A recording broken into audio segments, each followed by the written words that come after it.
What's going on, Ditch Crew? We're back again for Podcast Tuesday. Sorry, the schedule has been crazy over the last probably couple of weeks. I ended up getting COVID. When I ended up getting COVID, it was just I really didn't feel like recording anything. Still not feeling great, but uh, definitely not feeling as bad as I did. So today we're going to do something a little bit different. Normally, I completely just talk and talk and talk. Um, because my chest is still really congested, I thought it would be a good idea if I just kind of let Ted take over. And he had some really good ideas he wanted to talk about, tech related, and some of the things that are coming out, like the Intel Arc cards, some of the things that the guys have seen out in the news or on TikTok or wherever they get their news from. Um, so we're gonna let Tedlin kind of take the lead on this one today and see what kind of cool tech stuff he can bring to us, or just weird news, or what we've got. So before we do that, how's everybody doing today? Ted, how you doing? I'm doing. It's been rainy here at the house and everything. Extremely hot too here lately. Yeah, it's not been too hot here. Um, Actually, I think the hottest I've seen it's about 85, which has been absolutely shocking. Jacob, how you doing today? I'm doing all right. Just been chilling. Finally got my sleep schedule turned around, so Yeah, you never have a normal sleep schedule. oh, you know it. Um, this week we do have Titty joining us. Titty, what's going on, man? How are you doing today? Oh, not much. Finally got off of work, so that's a good thing. Good, good. All right, guys, let's go. Let's get on into it. Tell him, what do you got, man? What's going on? So today we're gonna start off with the Intel Art cards. They had a recent announcement and stuff, basically announcing the cards and what they're gonna be put into and everything else. From what I've found, and this is coming directly from Intel's page, they've got three different cards currently. I'm not sure if they're planning on coming out with them, uh, like the NVIDIA series and stuff like that. But right now, for professional graphics, they've got the Intel Arc Pro A40 and A50, and then a Pro Graphics for laptops and mobile devices. The A40 has its peak performance is 3.5 teraflops. I'm just going to call it teraflops. It says T-flops at single precision. It has 8 times ray trace cores, 6 gigabytes of GDDR6, four mini display ports with 1.4 audio support, then 50-watt peak power in a single slot form factor. The A50 has 4.8 T flops at a single precision point or whatever. The same eight ray trace cores, same six gigabytes of GDDR6, the same four mini display ports and everything. It has 75 watts at peak power and dual slot form factor. Then the quote unquote mobile GPU for laptops and mobile devices and everything is 6.5 or 3.5, same as the A40, same eight core ray tracing stuff, is a 4 gigabyte GDDR6 card, laptop specific, with support for up to 4 times on display outputs, then 35 to 50 watts peak power, and ISV software certified and everything.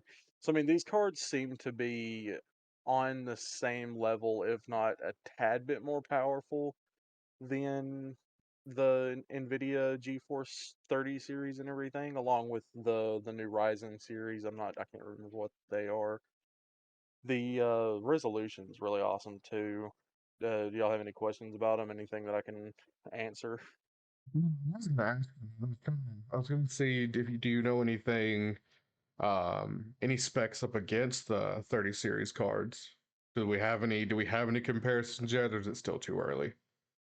I think it's still too early because, like I said, they like just did an official announcement for them here the other day. If they, I mean, I kind of hope that we get comparisons here in the near future because I'm hoping that Intel has sent these cards out to, uh, not necessarily big name PC building people and everything, but people who build PCs and can compare the things. Which, I mean, looking at it on paper, the 30 series cards and the Ryzen cards and everything seem very similar in both power output and uh, how much they can handle. Yeah, that is what I heard. I did hear that they're supposed to be um, pretty similar in specs and in output, kind of what you were saying. But I did hear that Intel is basically going to try and make these GPUs an actual consumer possibility. So they're going to make sure that the pricing on them is not going to reach the 30 series prices. I think if anybody remembers, correct me if I'm wrong, I believe when the 3080s were first announced, they were supposed to be like $600. And then the 3060s were supposed to be like 350, 400, something along those lines. So I mean, they were supposed to be the super powerful but also very affordable GPUs. And then COVID happened, chip shortages happened, um, scalpers happened, everything just went miners, everything went crazy for GPUs. And I do know that one of the big things about these ARC cards is that Intel has basically made them useless, or at least not very good for miners. I don't remember how they said that they did that, but they did do something to make it where these aren't going to be very viable for mining cards, which puts them back into the gaming community, so that way we can actually get some GPUs that are usable and also accessible. Yeah.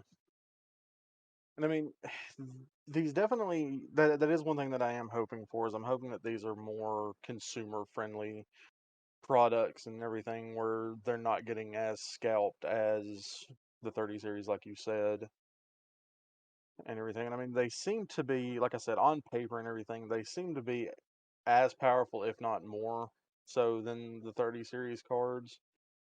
But my main, I guess my main concern is is this going to become the new standard? Because looking at this page a little bit more, it's got a thing here that says Pro Resolution supported. Our discrete GPUs support ultra high definition and ultra wide UHD display resolutions with HDR enabled.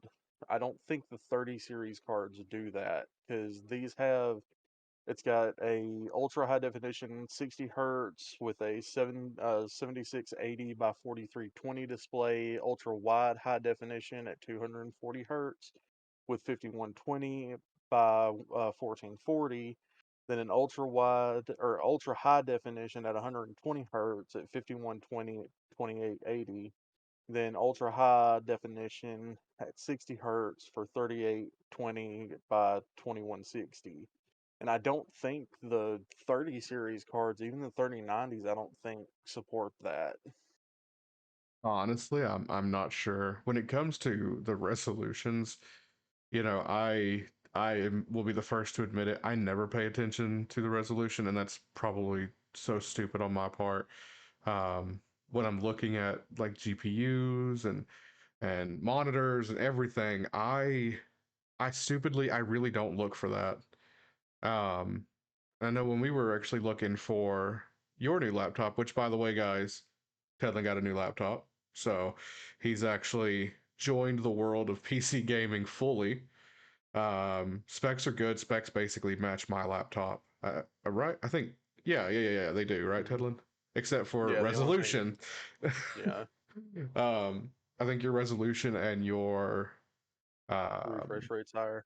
yeah, I think your refresh rate's a little bit higher than mine, uh, but yeah, so we got Tedlin going. We're gonna be able to kind of put out new and different and better content that actually includes him, and He's been able to play some stuff with us, like Ready or Not, and some of the other games that we've been playing. So, unfortunately, right now we're all basically stuck on the new Diablo 3 season, which has just been a blast. This is a new season. If you guys haven't played it, definitely suggest it. Some of the new stuff, like the Angelic Crucibles and stuff that they've added, has been a good time. But back on topic here.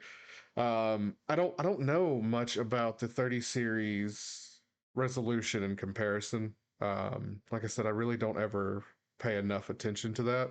I know that I should. I just don't. So it'll be interesting to see if Intel is able to bring what they want to bring, which is consumer GPUs again, you know, to the consumer at a good price, but also bring the power enough to even be competitive with the 30 series. The 30 series cards are just they're fantastic. So I'm hoping that the art cards are going to be competitive, price wise and power wise. So I guess only time will tell. Yeah, and I mean, they're not fully out yet and stuff. Like I said, they just did an official announcement on them. I'm hoping, like we talked about earlier and everything, I'm hoping that they're a bit more consumer friendly in meaning that I'm hoping that we're able to get a hold of them easily, actually see them and stuff. I'm hoping that they're not as expensive so that a lot of these people out here who have not limited budgets, but limited budgets for lack of a better word, um, on building a PC can actually build one for a decent price and be able to push these newer games. Yeah, I mean we have a good chance of actual budget builds really being possible again. You know, over like 2019, I don't remember what the pricing really was, but really since 2020, budget builds have not been feasible. You know, GPU prices have been too high, PSU prices have been too high, all because of the mining craze, which gladly has maybe I don't know if it's necessarily really died out, but it's definitely dying out. So again, gamers are going to hopefully start to see. If you look on stuff like Newegg, prices are definitely going down. I know one of our friends, Lou, he went to Best Buy the other day and he found a 1200-watt power supply, I believe it was 80 plus gold. I don't remember the brand, but I believe it was like 120 bucks, which for a 1200 watts, not bad, especially 80 plus gold. And it was a good brand. I just don't remember who it was. But I mean that's pretty good. I mean we're hopefully going to start seeing those kind of prices come back and really be able to get some of those budget builds back, and more people will be able to get into PC gaming. Yeah. I'm gonna turn over my time to Jacob. Is there anything you want to talk about right quick? I mean, I don't really have much as far as like the world of computers. I know you talked a little bit about the price point. Did they ever come out with a number on those cards? Like what Not they're going to yet. try to sell them for?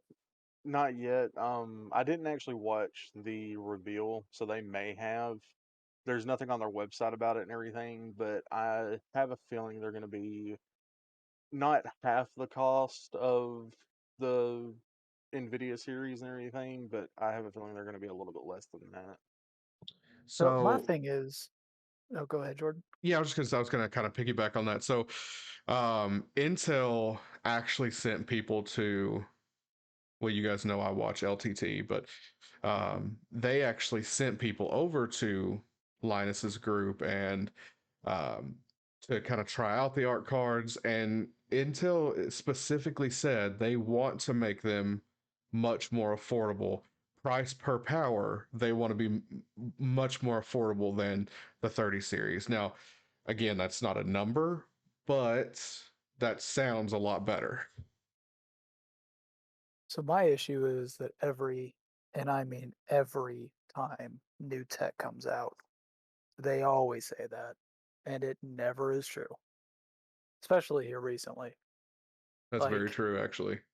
I mean, there hasn't been a piece of tech that's come out on the price point in the last 3 years, like genuinely.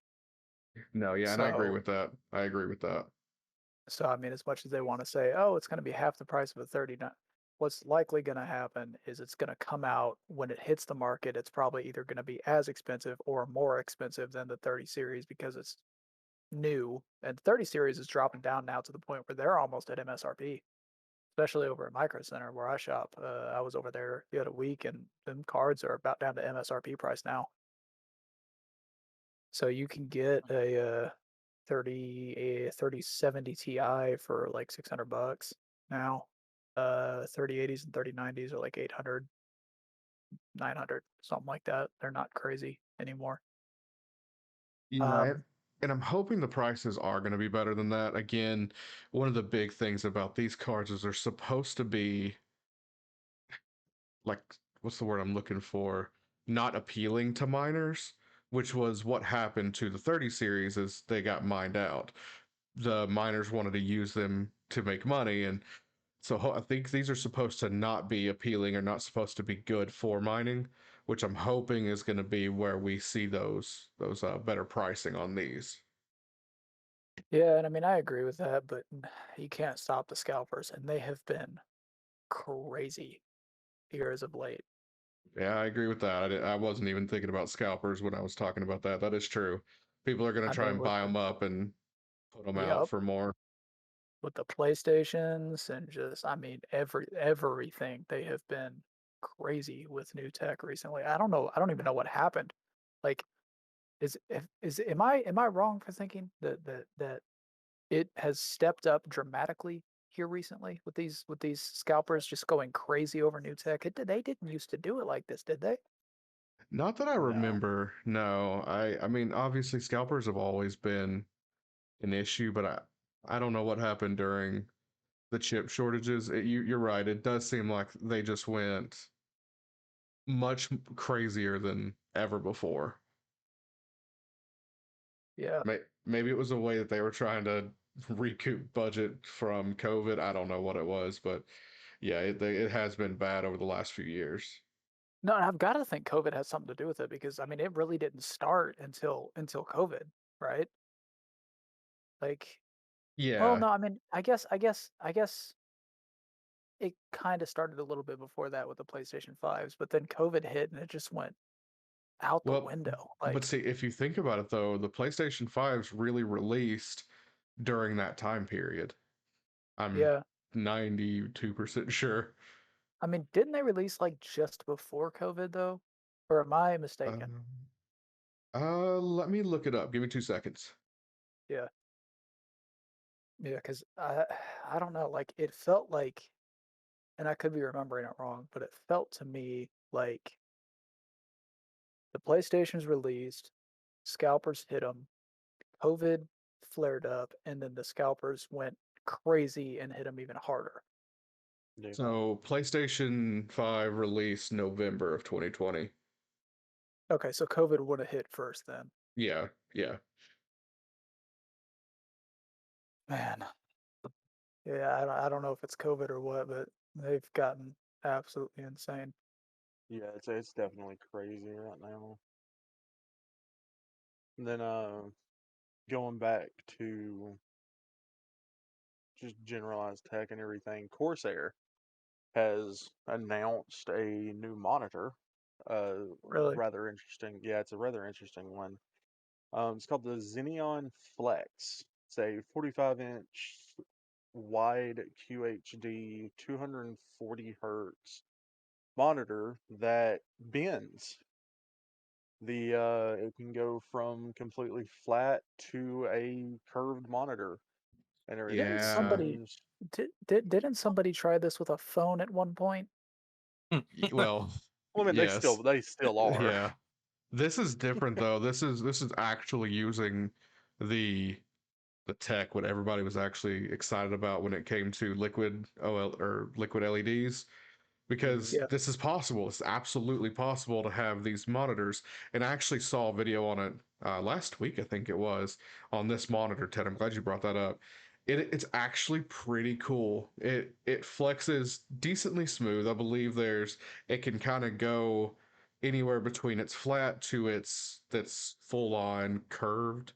I don't remember the exact dimensions on what its curve is. I think it's like 800 R is what it says. I'm not sure exactly what that is, but Yeah. we'll call it round units. But yeah, no, and it does it decently seamlessly. And what I was looking at is the resolution seems to be good. It's 4K Ultra HD. I think it's 165 hertz, 1 millisecond refresh rate. Like it's a decent little monitor for $3,500. Oh yeah. Yeah, Yeah, it's that this. $3,500 price point kind of stabs you in the chest a little bit. Hey, I was about to say, I mean, it's cool and all, but it's not $3,500 cool to me. I mean, it's a Mm-hmm. 55-inch screen for $3,500. I feel like you could go get a really, really good monitor or TV or anything that's going to be 55 inches for less than that. Yeah. Who has that like it's not a super curved monitor, but it's like almost a 40-inch curved monitor. Well, Alienware makes a curved monitor. It's supposedly a really good curved monitor. It's a big one. I don't know the dimensions on it, but I know they make one. I mean, most monitor companies have the ultra wides, the curved monitors and Yeah, stuff like that. I've got an ultra wide curved monitor, like Uh, a who makes yours? 40 something Biotech.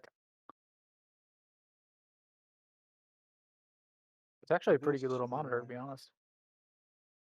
Yeah, I'm sure it wasn't $3,500 either.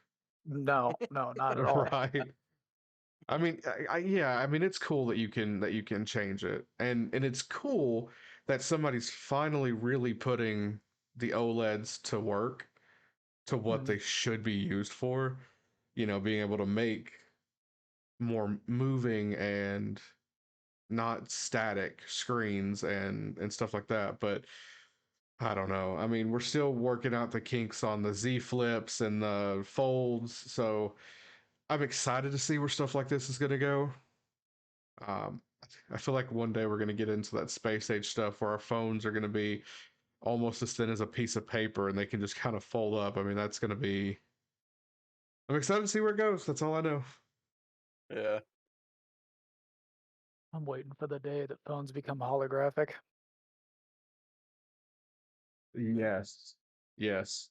Or they bring back the Google Lens and we just wear the glasses. Yes. You I know, wouldn't what's go honestly ahead, Teddy. wouldn't actually mind having like notifications because I wear glasses. I wouldn't mind. It'd be kind of cool to have like a notification pop up where you can view someone calling you, but without having like these giant, obnoxious like goggles, basically. Oh, you want to talk about tech? All right, let's get into this. Listen, Oh, here we there's a go. there is a pair of AR glasses, augmented reality glasses, on the market Hmm. right now. They're being tested. Okay, these glasses provide the user with X-ray vision. What? Yep, these glasses provide the user with X-ray vision. They have been tested for use in surgery, where Oh. the surgeon puts on the AR glasses and is able to look inside the patient. And the Hmm. surgeries that were tested with these AR glasses were performed with higher accuracy and just better overall results than surgeries performed with traditional machinery. Mm. Yeah. So a Uh, lot of companies are uh, coming out with these AR glasses right now. apparently it's Intel. Intel has launched or whatever X-ray like glasses that allow wearers to see inside of objects. When was this? Let me see if I can find a date. Well, it's a few years old at this point, but they did unveil this at CES in Las Vegas. So, And okay. a lot of companies are working on their own versions of AR glasses. It's basically a lot of people are trying to do what Google attempted with their whole Google Glass thing, Hmm. but they're trying to make them, affordable and not look terrible. and Oversized. also, yeah, yeah, exactly, and also have more use to them than just your Google Glass would have given you. So you've got companies like Intel who are coming out with glasses that are more designed for like surgery and whatnot. You've got companies, I forget which companies are doing what, but you've got some companies making AR glasses like what you were talking about, City, where it just kind of Mhm. pulls up notifications on your phone. Um, for your average person. You've got other companies trying to make AR glasses with a full form of facial recognition that will essentially recognize people in your vicinity and pull their data from some kind of localized database or whatever and upload it onto your screen so you can see information about them. Which that part's a little scary, but that's neither here nor God, there. Yeah. that is getting into some real futuristic stuff there, though. Yep. Hmm. But I mean, that's what's currently in development right now. it's kind of cool And though. I think that's why this is another topic we're going to get into. I think that's why there's been such a push in a lot of countries recently for EIDs or electronic identifications. And that Because a brings lot us of into our segue to that. Jacob, Yep, take us away. Take us away. yeah, EU recently, European Union recently started talking about implementing electronic IDs. Um, they're essentially, I mean, you can think of it like an RFID chip, right? Mhm. Take a chip, stick it in your hand or wherever. It's got your bank info on it, all your personal information, and all of that personal information is stored in that little chip in your hand. And you can control that chip with your phone to where you can then enable and disable different um, different sections of your personal information, so you can control who sees what off of this chip, supposedly, right? But my question is, I mean, when you're talking about technology like that, somebody makes the tech. Somebody has access other than you to what you put on that device. So somebody, probably the company that makes it, now has access to your social security information, your bank information, your ID, all of your license numbers, whole nine yards, right?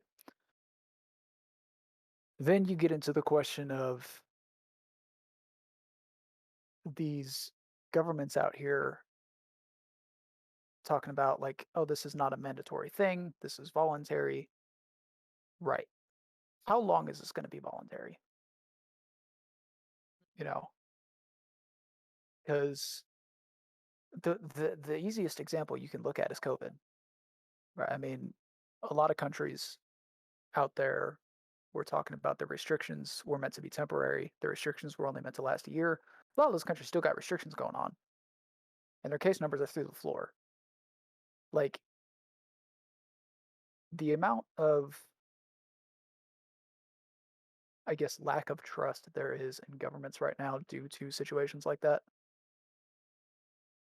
is enough to make anybody wonder, how long is something like this going to remain voluntary? Hell, I mean, the United States recently, not, I say recently, it was back in 2020, but they had a vote, or didn't have a vote, they had a bill to implement an ID system like this. It did not make it to vote, but the bill is still in existence. And I think I heard something recently that they're talking about it again. Um, but there's no talk as of yet about trying to bring it back up for a vote. But it's something to keep an eye out for sure, because Yeah. that's some scary stuff.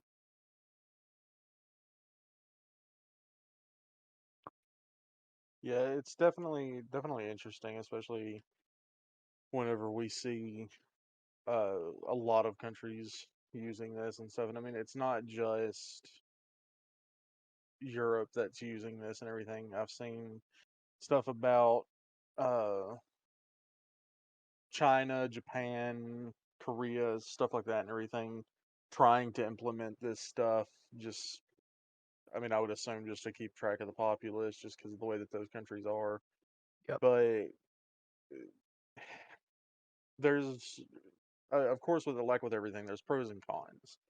Yep. Cons, government knows exactly what you're doing. Of course, they already kind of do. But the government, can track all of your stuff, track your spending and everything like that a lot easier. It's going to be harder to hide stuff. Pros, I don't have to carry a wallet around with me everywhere I go. Right. And I mean, China, I mean, they have a full social credit system implemented now, and I'm sure, that some of the information that you hear about it probably gets blown a little out of proportion because it's very difficult to make a judgment call on how another country's system is operating or how well it's working when you don't live in that country, you know? Yeah. Because we're over here in the US, right?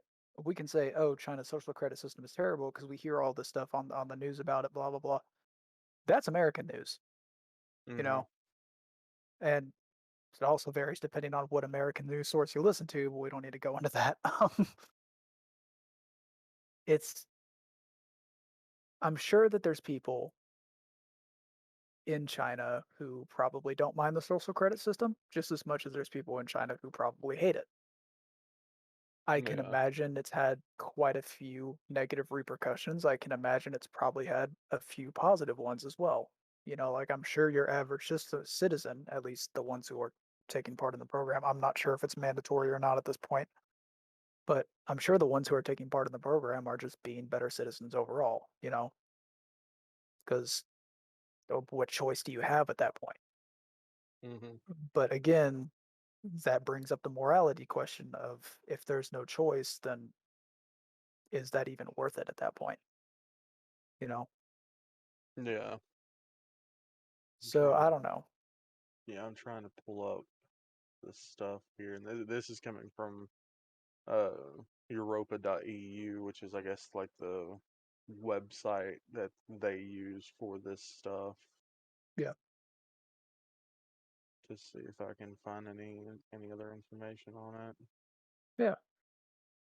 Yeah. And I mean, I guess that's probably my number one worry when it comes to when it comes to electronic IDs and things that go down in that direction, Hmm. because when you're dealing with stuff like that, if if the government decides one day that they want to take control of it, force it on the population, the next thing that comes after that is a social credit score, which is Where they're going scary. to start tracking our actual credit history through three different bureaus, and we're only going to be worth what we are compared to that number. I'm sorry. Carry on. So, Jordan, do you know what the social credit system is? No, not really. Okay, Sorry. so I'll go ahead and I'll admit it. I do apologize. I missed most of that conversation. My daughter no, was banging on my door screaming, "Daddy, help." oh good. So That's I fun. I walked out to find out what was going on. She was apparently sitting on the side of our like armchair type deal, fell beside it in the fireplace, stiffened her body. Um, my fiance was trying to get her out, couldn't get her out because she wouldn't like unflex, wouldn't unstiffen. So, oh yeah. So when she finally got out, she was banging on the door, yelling "Daddy, help!" because for whatever reason, that's what she thought she needed to do. So I just needed to make sure that she was everything was fine and she wasn't hurt or whatever. So no, actually, I have no idea about the social credits or any of that. I wanted to listen. I just had to go make sure my daughter was good first. I also didn't really go into detail on what exactly it was. So for anybody out there who's listening who isn't familiar with the social credit system, essentially what it is, right? The government tracks everything you do, all of the actions that you take as a citizen in their country. So what have like if you recycle, right? You get points towards your social credit score. If you don't recycle, then you would have points taken away from your social credit score. Hmm. Depending on, and this social credit score is made available for everybody to see and access. And depending on your score, your overall score, businesses will deny you service.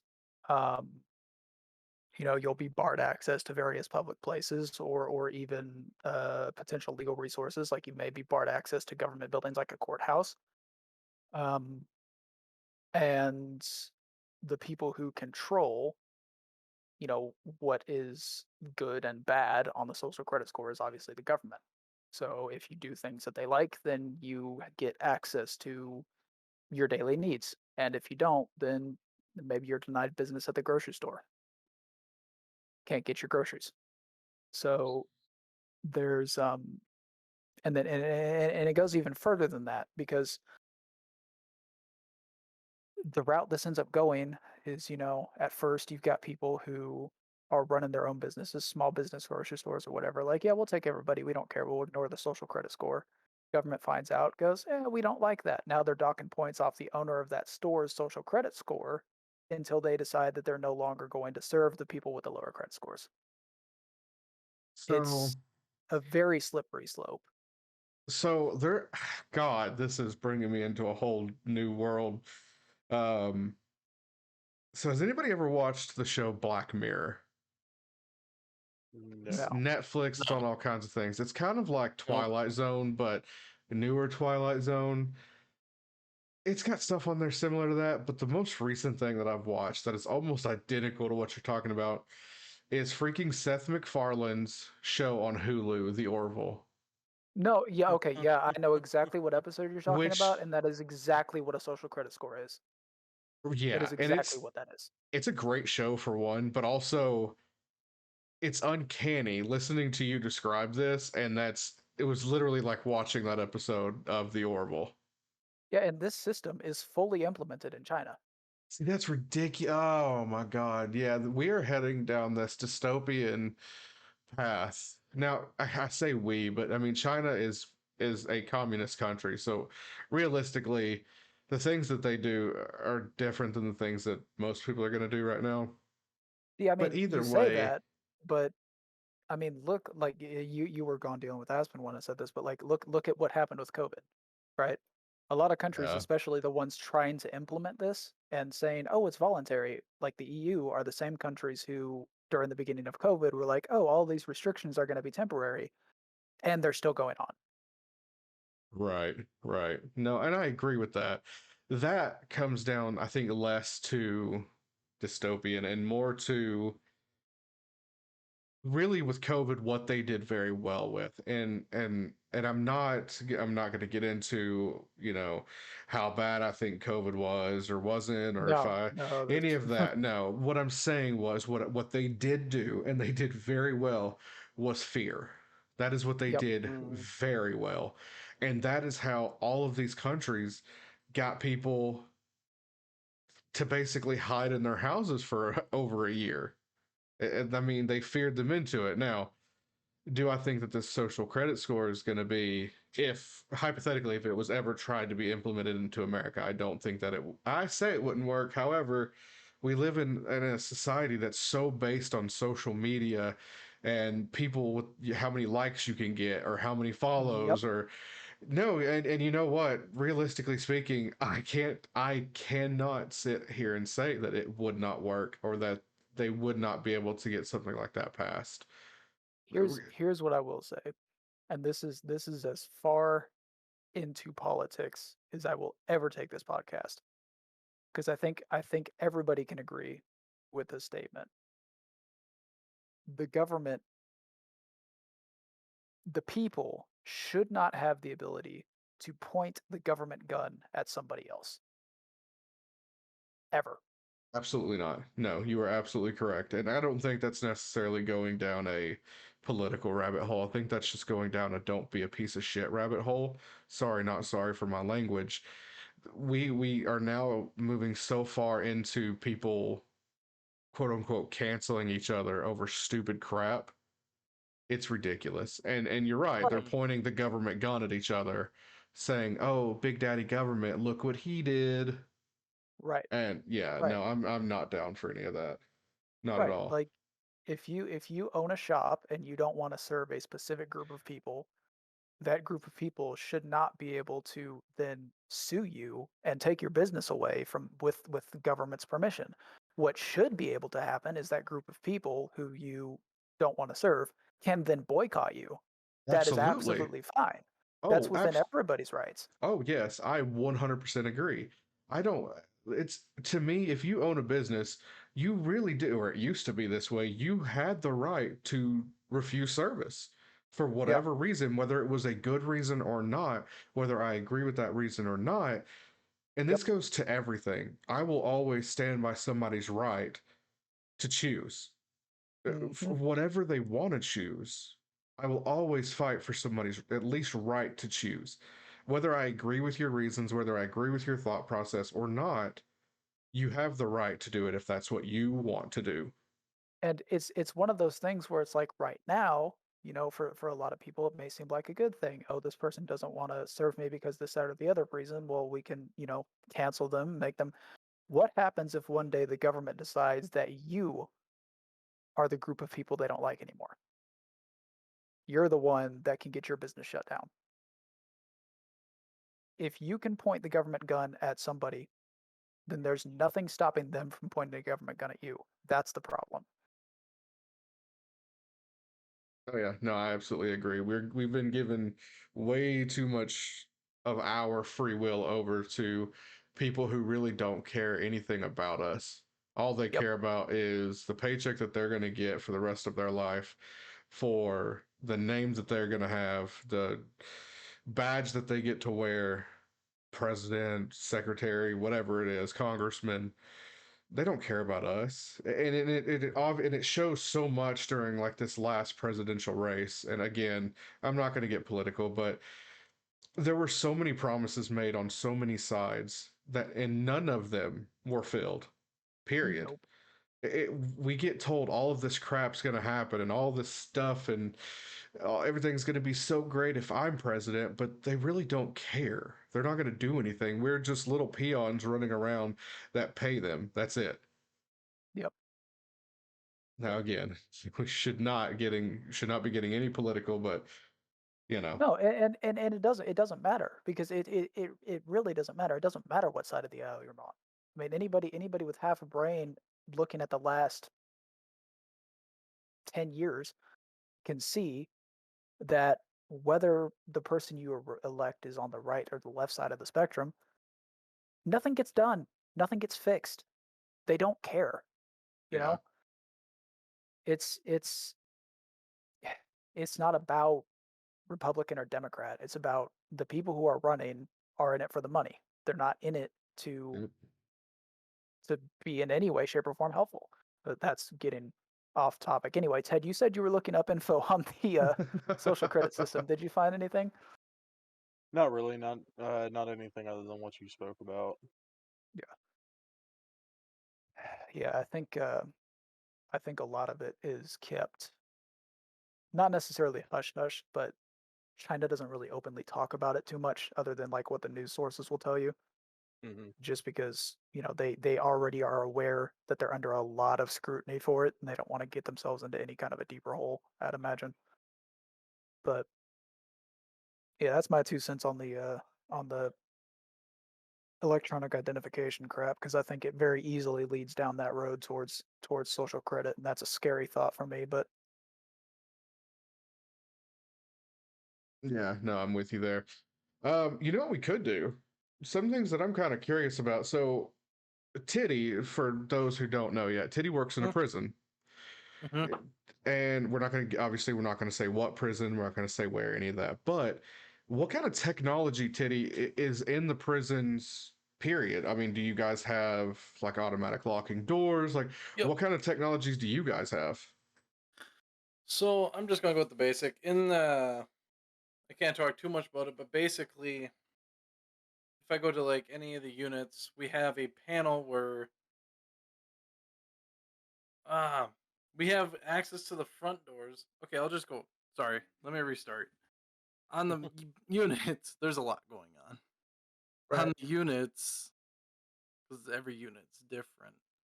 So on a basic general population unit where I work, it's basically a college campus. everyone has access to their own rooms. We can't lock them, but we can lock the front doors, and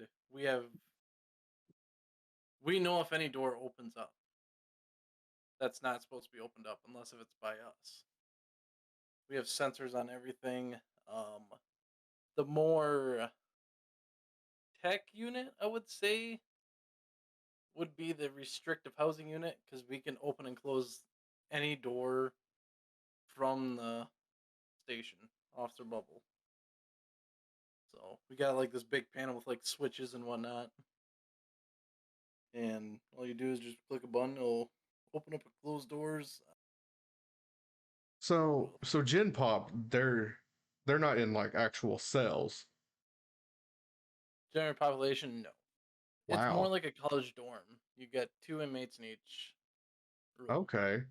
Okay. I really honestly probably speak for everybody else here. I did not know that. Honestly, I know we talk to you about your job all the time, but I guess in my head they were normal like Solid.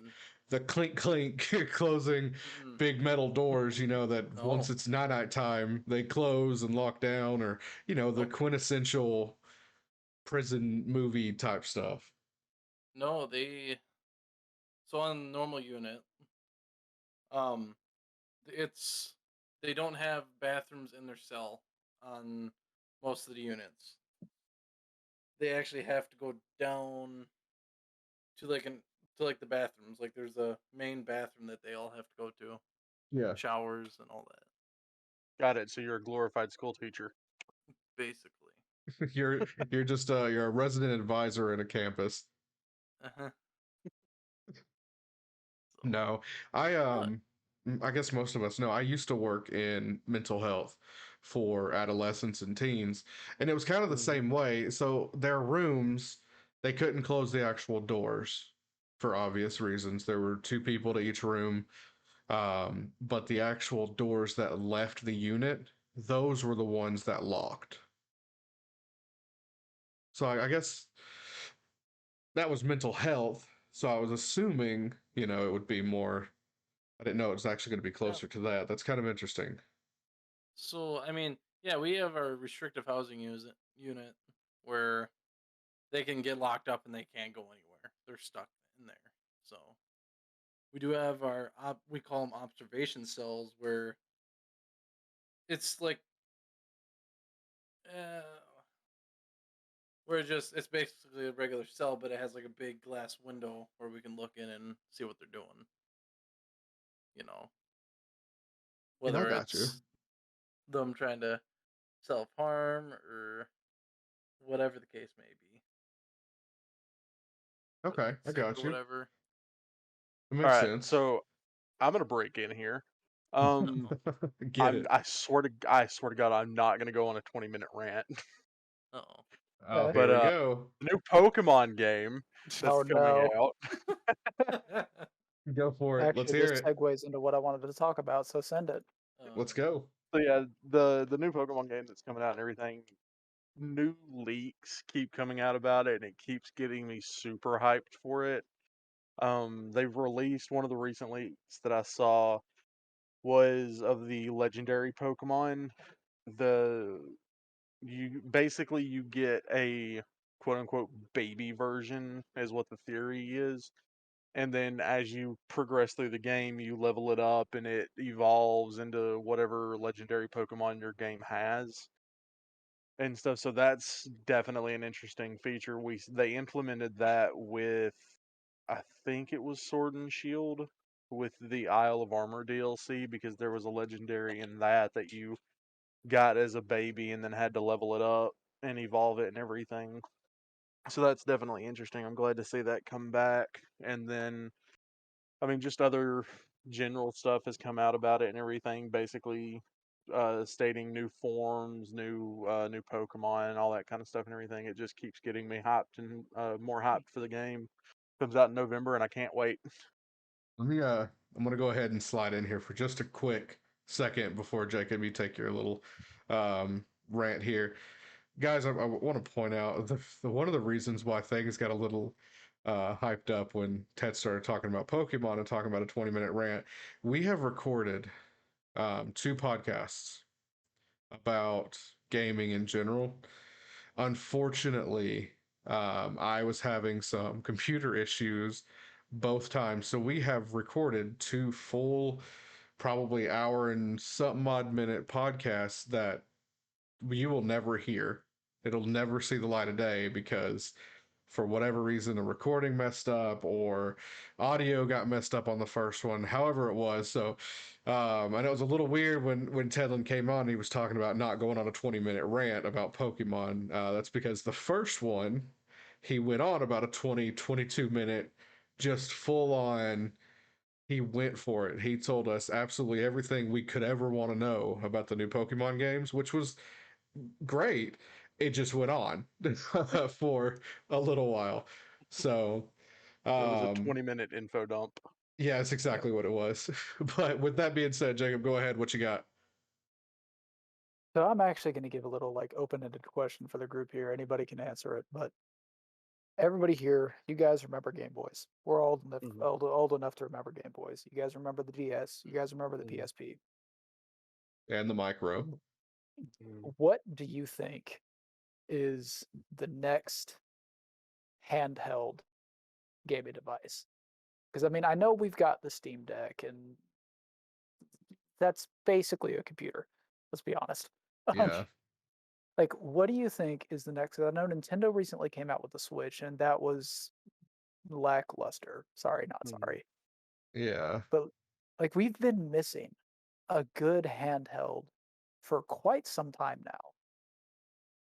So, what do you guys think? Like, who do you think is going to make it? What do you think is going to feature? Like, give me your thoughts. I So, no, I'm sorry. no, I was just gonna say I truly think Nintendo is going to stick to the Switch form factor for a while. Kind of like they made the OLED edition. I don't really think they're going to make anything new for quite a few years. And I mean, there's a few other people like the Ion Neo that make something similar to the Steam Deck. And then you have the Steam Deck. And I think that if we're looking for more powerful handhelds or better handhelds than like what the Switch is, then you're going to start looking into those. Those basically the mini computers. Um, Other than that, it's going to be Nintendo as it's always been, but I don't think we're going to go back to the smaller form factors like Game Boys or DSs. I think they're just going to continue with the same form factor that everybody's using. That's just my thought process. I know Tedlin, you were about to jump in there, so you can have it. Yeah, I was basically gonna say almost the same thing and everything. Nintendo has come out many times and said that they're not like the Switch is going to be their standalone console for a while. Um, I think they said that whenever the OLED came out that it wasn't going to that basically that the OLED was going to be their last handheld system for like a long time. They don't have plans of coming out with a Switch Pro as much as people would want it. Um, but I saw, I think it might have been last year, PlayStation, there was a theory, a rumor, whatever you want to call it, came out about PlayStation releasing a I don't want to say PSP or PS Vita, but it was basically supposed to be a handheld device that could connect to your PlayStation account and push your PlayStation 5 games and everything. Whether or not that's going to be true, I don't know. I think PlayStation came out and shot that down, but I would like for PlayStation to come out and do something with that and everything because like with Xbox and PC, a lot of your Xbox games you can play on your PC via Game Pass, or I mean, just straight up download and install them. So I would like for PlayStation to definitely come out with a new handheld device. I think they would profit from it quite substantially. That's no, that's exactly what I was gonna say because I know you guys remember when Sony came out with the PSP, that thing was revolutionary. Hmm. I mean, oh my God, it blew every other handheld at the time out of the water. to this day, like I think if you ask your average person would prefer a PSP to a Nintendo DS. I really do think that. I mean, game choice aside, just like mechanically speaking, right? Mm-hmm. I was about to say, I don't know if I can get me some Yeah, Nintendogs back. I might go back to the but like DS. if you could take a Nintendo game and you could play it on a PSP, which would you go with? Well, Probably here's the the issue. PSP. You obviously don't remember the issues that the PSP had. Oh, When it didn't have a touchscreen. Well, it there didn't have a were a touch few of them. screen. Yeah, The battery life was atrocious. The screen scratched so easily. And yeah. then to top everything off, the discs, which were um ambitious at best, Mm-hmm. would break, scratch, skip. They were so bad. Granted, yes, I agree. Like at that time, the PSP was just it was amazing. Yeah. But realistically speaking, it was not great. I think the PS Vita was underrated. Oh, definitely. It was a decent handheld. I had one. It was a decent handheld. You could literally you could stream your PlayStation 4 games and play them directly just handheld like The Witcher. I know I played The Witcher on mine often.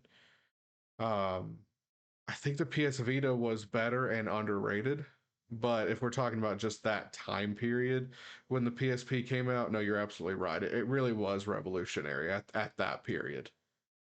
And and you guys know that I'm not really the biggest Sony fan, but good lord, I would love for them to come out with a new handheld just to see what they would do with the technology we have today in a handheld.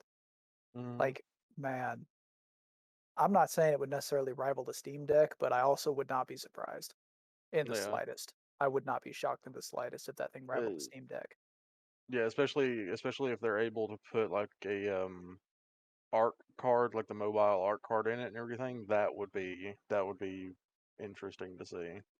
No, you're absolutely right. Yeah, like all that, all of these new like the chips that we've got, the GPUs we've got, the processors we've got, like uh and that's the best thing about it is like Nintendo with the Switch, Steam with the Steam Deck. These designs look like a more modern PSP. Yeah. Like, man, I love Oh, PSPs. that's what it was. It was whenever the Steam Deck came out. Whenever the Steam Deck actually came out and everything, PlayStation was gonna sue Valve because the Steam Deck like heavily resembled the device that PlayStation that Sony was making. Oh wow, I didn't hear wow, about that actually. I didn't either. That's really interesting. Yeah, But it's no, it also not is. surprising. They do kind of No. stick with their same. They kind of stick with the same layout of their stuff. So, I mean, But I don't think up until the PS5, PlayStation controllers have barely changed. Yeah. yeah, I mean, but again, you can't really to say that they were copying their design when that's basically the same design. If anybody should get mad, it should be Nintendo. I was gonna say, Yeah. yeah, Because realistically speaking, the Switch pioneered that style, that body, that Mhm. shape that everybody's trying to perfect it because I mean anybody who's played a Switch knows it sucks ergonomically speaking. yup. Mhm. Like if I have big hands and trying to claw grip that thing to play it for any extended amount of time does not feel good. No, Yeah, I had to buy a case that adds a little bit of thickness to the Joy Cons and everything. She needs some Thickness. girth. You need to put a little Mhm. girth on them things. No, and that is oh god, the stick drift on those Joy Cons. Ugh. I was Right, about to right. say one thing that these companies have done, like the Steam Deck and everything, is greatly improved on the stick drift. Yeah, like don't make your controllers out of the cheapest plastic on the market for the love of God. Oh, speaking of technology, did y'all see the PS5 Pro controller? No. Oh God.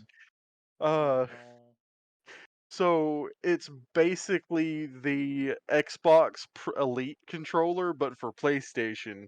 It has Oh removable no. joysticks and removable joystick heads, mappable buttons, replaceable faces, a larger battery, better dual sense. Like it's, I don't know the price point on it, but I saw it and I was like, oh my God, what did they do? God. I'm excited for the future of gaming, Zach, man. Oh Like, heck yeah. this is gonna be crazy. I want a mouse that has the same haptic feedback as my PlayStation controller. Oh, good lord. God, no. I hate the haptic feedback so much because the first time I went to play my PlayStation 5, I thought I had already boogered up my controller. Oh, Because you went to go press the trigger and it was like so hard to press down. yeah. Yeah, I Yeah. don't think that's not very haptic. That's just, oh. Anyway, I like my mouse. My mouse is weighted. It feels good. It's ergonomic. I don't need my trigger or my switches to fight me when I go to press them. I don't need to argue. I mean, I argue with a 2-year-old all day. I don't need to argue with my mouse when I want to relax. God. Yeah, the future of gaming is definitely an interesting forefront. How much time we got left, Jordan?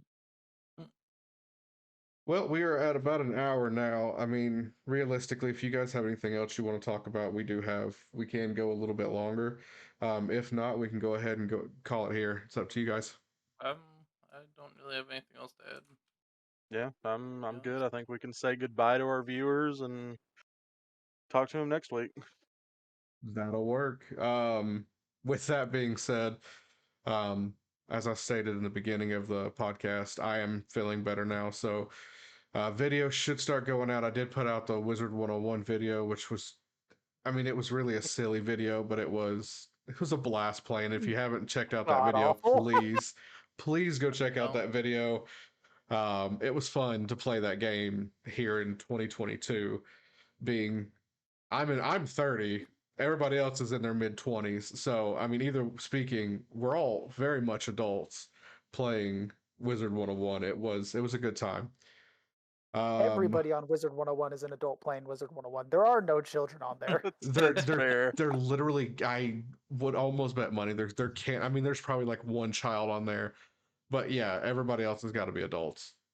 So, with that being said, podcast should go back to being more regular again as we move forward, and we are going to start working towards some better gaming videos. Like I said, Tadlin's got a good computer now, so he's going to be able to do some recordings. We're going to try and make sure Jacob's putting out some recordings. Titty's been recording some background video for the podcasts for me, so I've been really appreciating that. That's been a load off for me. So, but with that being said, as per the usual, really thank you guys for listening and taking the time to listen to the podcast and hear us rant about whatever it is we're talking about this week. Next week, I think we're going to go down the rabbit hole of conspiracy theories. Not Oh really, God. but hey, I think that'd be a good one. We could just talk about what conspiracy theories we actually believe in. But Aliens. Yes.